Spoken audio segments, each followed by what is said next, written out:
നമസ്കാരം. ഭഗവത്ഗീതയിലെ 18 അധ്യായങ്ങൾ ഓരോ ദിവസവും 3 മിനിറ്റിൽ താഴെ ഓരോ അധ്യായത്തെക്കുറിച്ചും ഉള്ള ഒരു ചെറിയ വിശകലനം പറഞ്ഞതിന് ശേഷം ഈ ഭഗവത്ഗീതയിലെ 18 അധ്യായങ്ങൾ മനുഷ്യ മനസ്സിൻ്റെ 18 പരിണാമഘട്ടങ്ങളെ എങ്ങനെ വ്യാഖ്യാനിക്കപ്പെടുന്നു അല്ലെങ്കിൽ എങ്ങനെ കാണുന്നു എന്ന് പറയണം തോന്നി.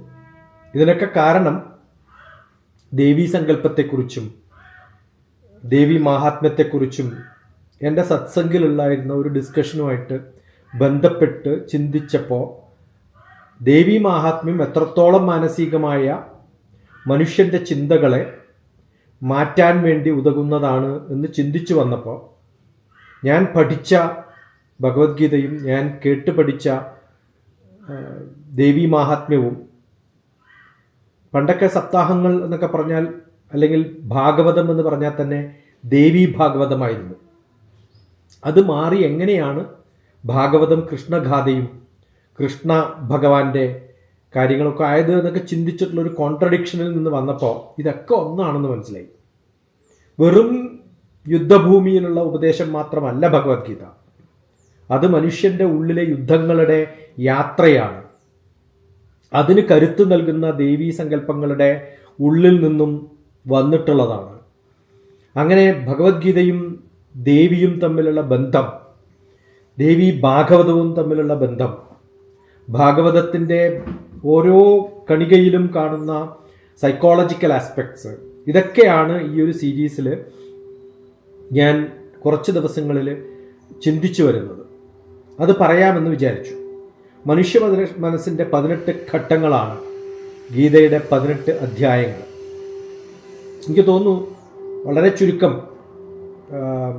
യതി പോലെയുള്ള മഹാനായ എൻ്റെ ഒരു ഏകലവ്യ ശിഷ്യനും കൂടിയാണ് ഞാൻ യതിയുടെ. സൈക്കോളജിക്കൽ ആസ്പെക്ട്സ് ഓഫ് ഭഗവത്ഗീത എന്ന, ബയോളജിക്കൽ ആസ്പെക്ട്സ് ഓഫ് ഭഗവത്ഗീത എന്ന വ്യത്യസ്തമായ തലത്തിൽ ഭഗവത്ഗീതയെ കാണാൻ പറ്റും. ഇതിൽ ഒന്നാമത്തെ അധ്യായം എന്ന് പറയുന്നത് വിഷാദം എന്ന് പറയുന്നത് സാധാരണഗതിയിൽ എല്ലാവർക്കും മനസ്സിലാവും. ഇത് ഒരു മാനസികമായ അവസ്ഥയാണ്, ഒരു ആശയക്കുഴപ്പത്തിൻ്റെ അവസ്ഥയാണ്. അപ്പോൾ ഭഗവത്ഗീതയിലെ വിഷാദയോഗം എന്ന് പറയുന്ന അർജുന വിഷാദയോഗം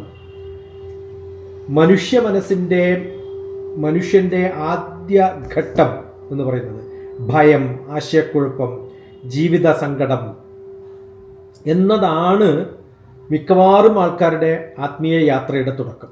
അപ്പോൾ ചാപ്റ്റർ 1 എന്ന് പറയുന്നത് വിഷാദയോഗം, ആശയക്കുഴപ്പങ്ങളുടെ യോഗം, അർജുന വിഷാദയോഗം മനുഷ്യൻ്റെ ആദ്യ ഘട്ടമാണെന്നും ആത്മീയ യാത്രയുടെ തുടക്കമാണെന്നും മനസ്സിലാക്കാൻ സാധിക്കുന്നത് നല്ലതാണ്.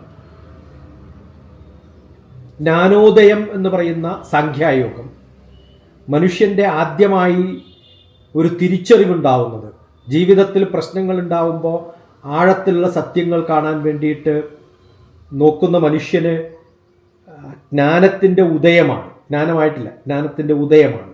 സാഖ്യായോഗം ചിന്തകളുടെ യോഗമാണ്, മനുഷ്യനെ ചിന്തിപ്പിക്കുന്നു എന്നുള്ളതാണ്. അതാണ് സാഖ്യായോഗം.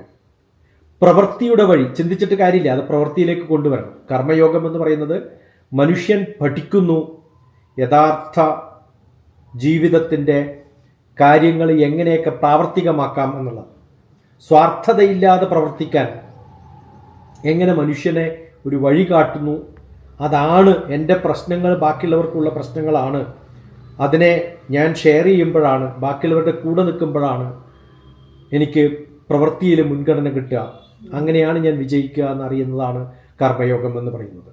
ജ്ഞാനകർമ്മ സന്യാസ യോഗം ജ്ഞാനവും പ്രവൃത്തിയും, പ്രവൃത്തിയും ജ്ഞാനവും, സ്കിൽ ഡെവലപ്മെൻറ്റ് എന്ന് പറയുന്ന പരിപാടി ജീവിതത്തിൽ നമുക്ക് അത്യാവശ്യമായിട്ട് വേണ്ടതാണ് എന്ന് നമ്മളെ പറഞ്ഞു തരുന്നതാണ്.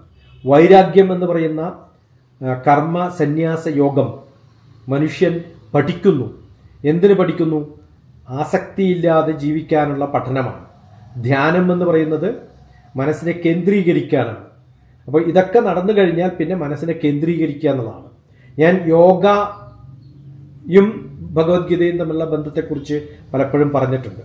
പക്ഷേ അതിലൊക്കെ നമ്മൾ കാണുന്നത് ജീവിതത്തിൻ്റെ യാഥാർത്ഥ്യമാണ്.